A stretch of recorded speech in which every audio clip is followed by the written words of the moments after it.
Cukup. Nggak ada cukup Pak, di sini kosong Pak. Entar dulu. Tetapi untuk di kabupaten ini nggak bisa masuk karena jalannya terputus. Detik-detik Bahlil kena semprot warga sebut BBM di Sumatera cukup. Di sini kosong Pak. Menteri ESDM Bahlil Lahadalia buka suara soal kabar kelangkaan stok BBM di Sumatera Utara imbas banjir dan longsor. Gak ada cukup Pak, di sini kosong. Sudah 5 hari di sini gak ada BBM Pak, ujar warga.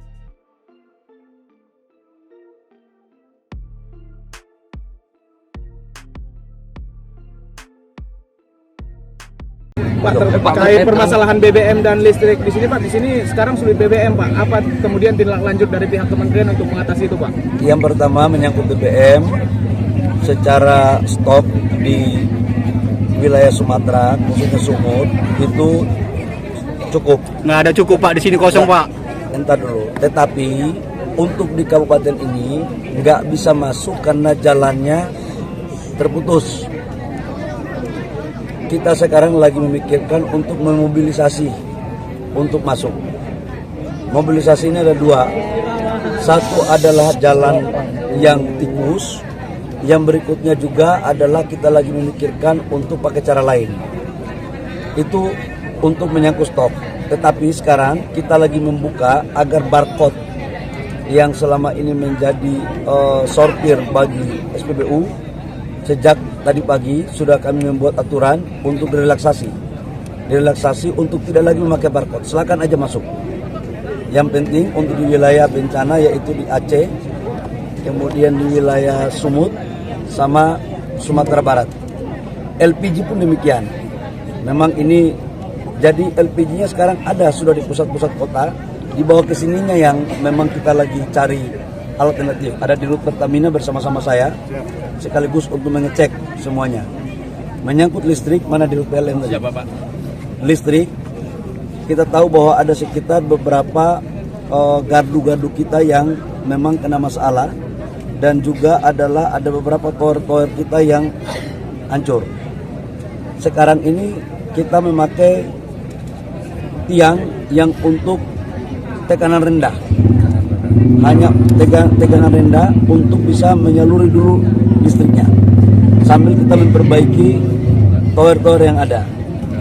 Tegangan tinggi yang disampaikan oleh Pak Dirut PLN akan bisa selesai insya Allah di hari Jumat, maksimal hari Sabtu. Kita doakan semoga cuacanya baik. Kalau ini bisa clear, maka ini sama dengan di Aceh, di apa tadi kabupaten? Biren.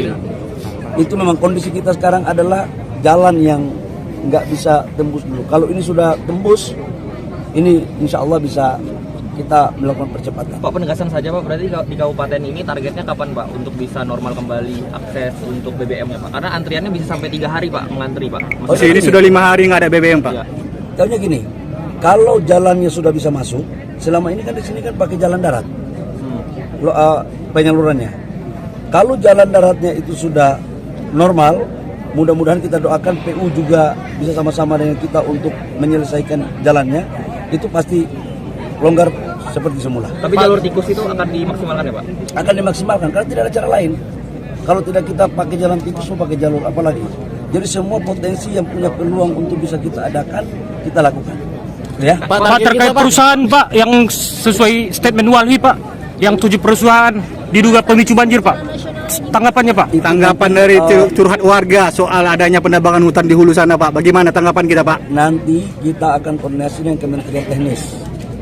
Urusan kebun, urusan Kementerian Kehutanan, itu kan ada Kementerian Teknis. Nanti saya pulang dari sini, saya akan koordinasi. Pak, tanggapannya gimana sih Pak? Ini kan Bapak kan pernah berstatement bahwa memang sumber daya alam kita harus dimaksimalkan. Tapi kalau dimaksimalkan mengundang bencana alam seperti ini gimana Pak? Dimaksimalkan itu dengan tetap memperhatikan AMDAL. Kaidah-kaidah lingkungan harus menjadi prioritas dalam rangka menjalankan aktivitas usaha. Nah, dengan kejadian ini, maka kita harus melakukan evaluasi untuk pengetatan terhadap proses usaha yang berdampak pada lingkungan. Berarti ada yang nggak beres ya Pak di sini Pak kalau melihat ini? Nanti kita lihat, kita evaluasi ya. Download Tribun X sekarang, menghadirkan lokal menjadi Indonesia.